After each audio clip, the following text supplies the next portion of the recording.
Pune car हादसे में juvenile justice court ने फैसला सुना दिया है। 15 दिनों तक आरोपी नाबालिग बाल सुधार गृह में ही रहेगा। 5 जून तक उसे निगरानी में रखा जाएगा। पुलिस ने नाबालिग आरोपी पर धारा 185 मोटर व्हीकल एक्ट के तहत मामला दर्ज कर लिया है। इधर पुणे की स्पेशल कोर्ट ने आरोपी के पिता को 3 दिन की पुलिस हिरासत में भेज दिया है। कोर्ट में पेशी के दौरान आरोपी के पिता पर लोगों ने स्याही फेंकी और पुलिस वैन को रोकने की भी कोशिश की।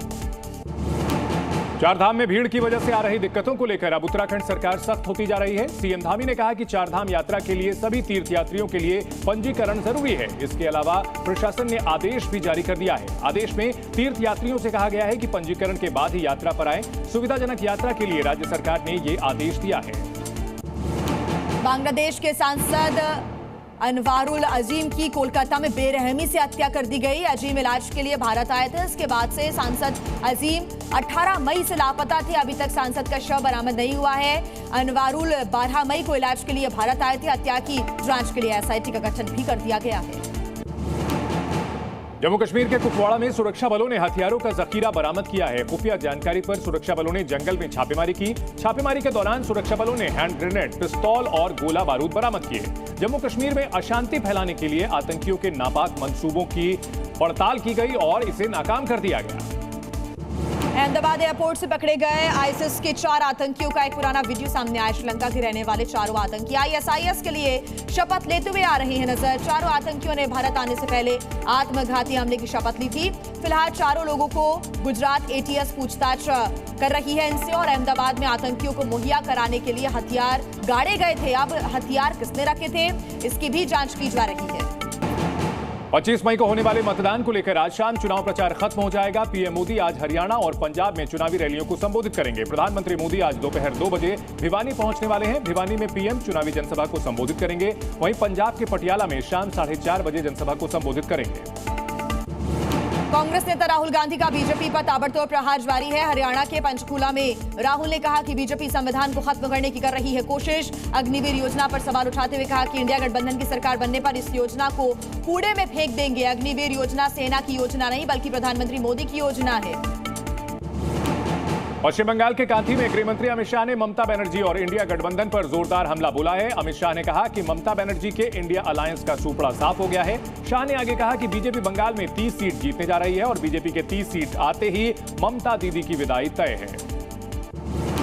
एआईएमआईएम अध्यक्ष असदुद्दीन ओवैसी ने पीएम मोदी पर करारा हमला किया है। प्रयागराज में जनसभा के दौरान प्रधानमंत्री पर पिछड़ों को आरक्षण के नाम पर धोखा देने का आरोप लगाया। ओवैसी ने कहा कि आरक्षण पर सरकार की मंशा साफ नहीं है। जिसे 20% मिलना चाहिए उसे 10% आरक्षण मिल रहा है। प्रधानमंत्री महंगाई और बेरोजगारी के नाम पर क्यों नहीं बोल रहे हैं। लोकसभा चुनाव के छठे चरण में 25 मई को होने वाले मतदान को लेकर आज शाम चुनाव प्रचार खत्म हो जाएगा। प्रचार के आखिरी दिन आज सभी सियासी दल पूरी ताकत झोंकने वाले हैं। छठे चरण में 6 राज्यों और 2 केंद्र शासित प्रदेशों की 58 सीटों पर मतदान होगा। इस चरण में दिल्ली की सभी 7 और हरियाणा की सभी 10 सीटों पर वोटिंग होगी। राजस्थान के जोधपुर में निःशुल्क वितरण किए जाने वाले सैनिटरी नैपकिन की कालाबाजारी का मामला सामने आया है। पोखरण से नोएडा लाए जा रहे सैनिटरी नैपकिन से भरा हुआ एक ट्रक पुलिस ने पकड़ा। ट्रक से करीब 1.70 लाख से ज्यादा सैनिटरी नैपकिन बरामद हुए हैं। पकड़ी गई नैपकिन नोएडा सप्लाई की जा रही थी। इन सैनिटरी नैपकिन को सिर्फ राजस्थान सप्लाई के लिए बनाया गया था। उत्तर प्रदेश के आगरा में प्रशासन की सख्ती के बावजूद नकली दवाएं धड़ल्ले से बेची जा रही हैं। अधिकारियों ने शहर के कई विक्रेताओं के यहां से दवाओं के सैंपल लिए थे जिन्हें जांच के लिए भेजा गया। इनमें से 39 सैंपल नकली पाए गए हैं। इन नकली दवाओं में एंटीबायोटिक, टैबलेट, गैस के कैप्सूल और खांसी के सिरप भी शामिल हैं।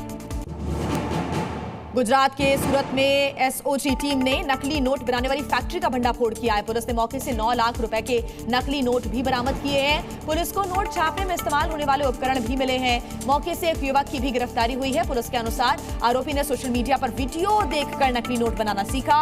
पुलिस के मुताबिक नकली नोट के नेटवर्क में कुछ और लोग भी शामिल हो सकते हैं। राजस्थान के भरतपुर में इंटरलॉकिंग पैनल में तकनीकी खराबी से दिल्ली मुंबई रेल मार्ग पर ट्रेनों का संचालन 1.5 घंटे तक बाधित रहा। बयाना रेलवे स्टेशन पर इंटरलॉकिंग पैनल में खराबी की वजह से यात्रियों को भारी मुसीबत का सामना करना पड़ा। बयाना सेक्शन में कई जगहों पर सुपरफास्ट पैसेंजर और गुड्स ट्रेनों को बीच रास्ते में ही खड़ा करना पड़ा। उत्तर भारत में भीषण गर्मी का सितम लगातार जारी है। कई शहरों में पारा 43 से 47 डिग्री सेल्सियस के बीच बना हुआ है। मौसम विभाग ने अगले 5 दिन के लिए उत्तर भारत के कई इलाकों में गर्मी का रेड अलर्ट जारी कर दिया है। दिल्ली, पंजाब, हरियाणा, राजस्थान में भीषण गर्मी की संभावना व्यक्त की गई। मौसम विभाग के अनुसार उत्तर भारत में अभी अगले 1 हफ्ते तक हीटवेव का स्थिति बनी रहेगी।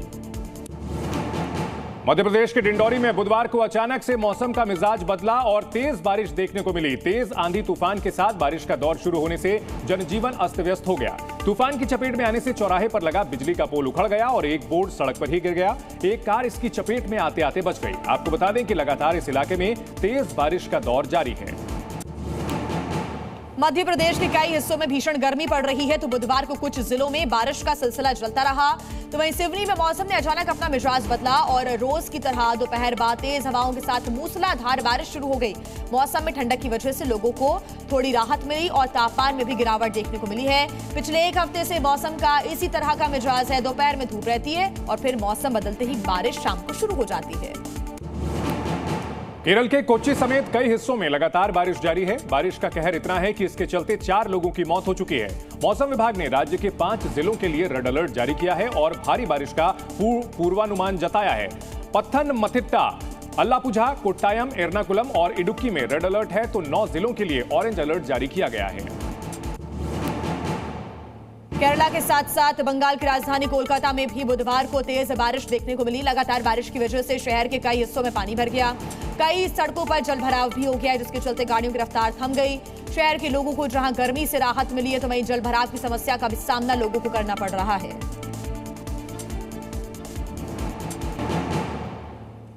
गाजा में जंग के बीच इजरायली प्रधानमंत्री बेंजामिन नेतन्याहू ने बड़ा बयान दिया है। उन्होंने कहा कि फिलिस्तीन को राज्य के रूप में मान्यता देना आतंकवाद के लिए इनाम देने जैसा है। एक आतंकवादी राज्य ये होगा और जो 7 अक्टूबर के नरसंहार को बार बार अंजाम देने की कोशिश करेगा। बता दें कि नॉर्वे, आयरलैंड और स्पेन ने फिलिस्तीन को राज्य के रूप में मान्यता देने का ऐलान कर दिया है। इजरायल ने तुरंत इसकी निंदा की और तीनों देशों से अपने राजदूतों को वापस बुला लिया है। यूक्रेन के खार्किव में रूस ने ड्रोन हमला किया। ड्रोन के जरिए रूसी सेना ने यूक्रेनी पुलिस की कार को निशाना बनाया। इस हमले में 1 पुलिस अधिकारी की मौत हो गई और 1 घायल हो गया। इसके अलावा खार्किव में ही रूस ने एयर स्ट्राइक कर कैफे को निशाना बनाया। इस अटैक में 2 इमारतें पूरी तरह बर्बाद हो गई और 1 कार वॉशिंग स्टेशन को भी नुकसान पहुंचा। अमेरिका के शहर शहर में बवंडर से तबाही का कहर जारी है। ऐसा लगता है मानो कुदरत ने दुनिया की सुपर पावर को घुटनों पर ला दिया हो। अमेरिका के ओयावो में बात करें तो यहां पर बवंडर ने अपने पीछे बर्बादी के निशान छोड़ दिए हैं। आयोवा के ग्रीनफील्ड टाउन का हाल कुछ ऐसा है कि घंटों में इसका नक्शा बदल गया। तूफान की तबाही में कई लोगों की मौत हो गई है, तो कई घायल हो गए हैं। ताश के पत्तों की तरह यहां पर इमारतें ढह गई।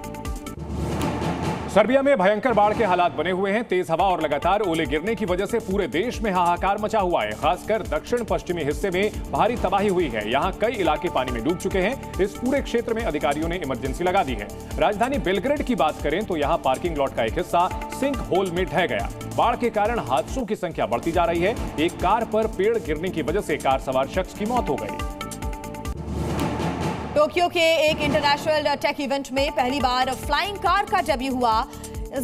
किसी इवेंट में पहली बार किसी फ्लाइंग कार ने उड़ान भरी। Tokyo big site convention centre के बाहर एक पार्किंग लॉट में पायलट के साथ इस कार ने 10 मीटर तक ऊपर की उड़ान भरी है।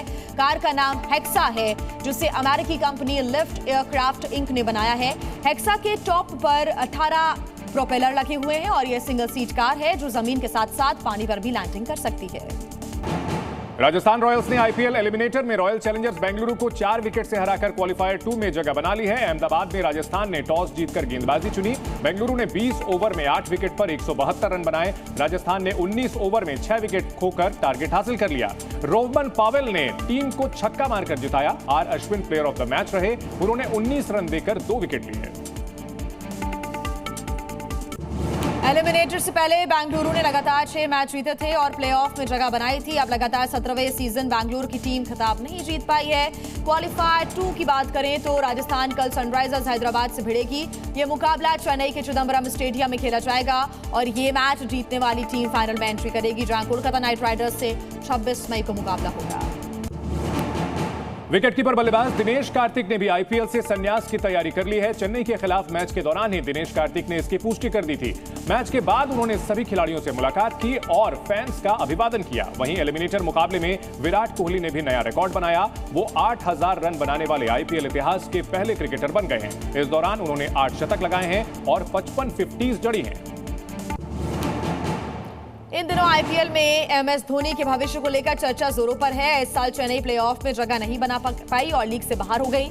ऐसे में सवाल उठ रहे हैं कि क्या वो अगला सीजन खेलेंगे या फिर नहीं। इस बीच धोनी की सोशल मीडिया पोस्ट ने सभी को सस्पेंस में डाल दिया है। उन्होंने पोस्ट में नई टीम बनाने की बात की है। धोनी ने लिखा है कि मैं अपनी टीम शुरू कर रहा हूं। T20 वर्ल्ड कप से पहले पाकिस्तान टीम इंग्लैंड के खिलाफ 4 T20 मैचों की सीरीज खेल रही है। सीरीज का पहला T20 मुकाबला बारिश के कारण रद्द हो गया। मैच के लिए टॉस भी नहीं हो पाया। वहीं सीरीज के बीच ही पाकिस्तान के स्क्वाड से एक स्टार प्लेयर को रिलीज कर दिया गया। तेज गेंदबाज हसन अली को इंग्लैंड के खिलाफ पहले T20 मुकाबले से पहले टीम से रिलीज कर दिया गया। आरबीआई ने वित्त वर्ष 2023-24 के लिए केंद्र सरकार को रिकॉर्ड 2.11 लाख करोड़ रुपए का सरप्लस ट्रांसफर करने को मंजूरी दी है। ये बैंक की ओर से अब तक का सर्वाधिक सरप्लस भुगतान होगा। पिछले वित्त वर्ष 2022-23 में आरबीआई ने सरकार को 87,416 करोड़ का सरप्लस ट्रांसफर किया था, यानी ये पिछले साल की तुलना में 1.23 लाख करोड़ रुपए ज्यादा है। इसकी घोषणा आरबीआई के सेंट्रल बोर्ड ऑफ डायरेक्टर्स की 608वीं मीटिंग में की गई। सड़क परिवहन और राजमार्ग मंत्रालय ने ड्राइविंग लाइसेंस बनवाने के लिए नए नियमों की घोषणा कर दी है। ये नए नियम 1 जून 2024 से लागू हो जाएंगे। इनके तहत 3 बड़े बदलाव किए गए हैं। अब आपको ड्राइविंग लाइसेंस बनवाने के लिए आरटीओ में टेस्ट देने की जरूरत नहीं है। आप अपना driving licence private training centre या फिर ड्राइविंग स्कूल जाकर दे सकेंगे। लाइसेंस के बिना या तेज गति से गाड़ी चलाने पर भारी जुर्माना लगेगा। शेयर बाजार में बुधवार को बढ़त देखने को मिली। सेंसेक्स 267 अंक की बढ़त के साथ 74,221 के स्तर पर बंद हुआ। वहीं निफ्टी में भी 68 अंकों की तेजी रही। ये 22,597 के स्तर पर बंद हुआ। भारत हेवी इलेक्ट्रिकल्स लिमिटेड यानी भेल के शेयर्स में 5.4% की गिरावट देखी गई। मंगलवार को अमेरिकी बाजार में बढ़त देखने को मिली थी। डाउ जोन्स 0.17% गिरकर 39,872 पर बंद हुआ था। इससे भारतीय बाजार को भी सपोर्ट मिला। सोने में बुधवार को मामूली सी गिरावट देखने को मिली है। India Boolean and jewellers association की वेबसाइट के अनुसार कारोबार के दौरान 10 ग्राम सोना 100 रुपए सस्ता होकर 74,114 रुपए पर आ गया है। तो वहीं हालांकि चांदी ऑल टाइम हाई पर पहुंच गई है। ये 221 रुपए महंगी होकर 93,094 रुपए प्रति किलोग्राम पर पहुंच गई है। इससे पहले मंगलवार को चांदी 92,873 रुपए पर थी। पेटीएम की पेरेंट कंपनी 197 कम्युनिकेशंस को वित्त वर्ष 2023-24 की चौथी तिमाही में सालाना 550 करोड़ रुपए का घाटा हुआ। पिछले वित्त वर्ष यानी 2022-23 की बात करें तो इसी तिमाही में घाटा 167.5 करोड़ रुपए था। इसका मतलब है कि कंपनी का घाटा 228% बढ़ गया। कंपनी के रेवेन्यू में भी भारी गिरावट आई है। जी न्यूज़।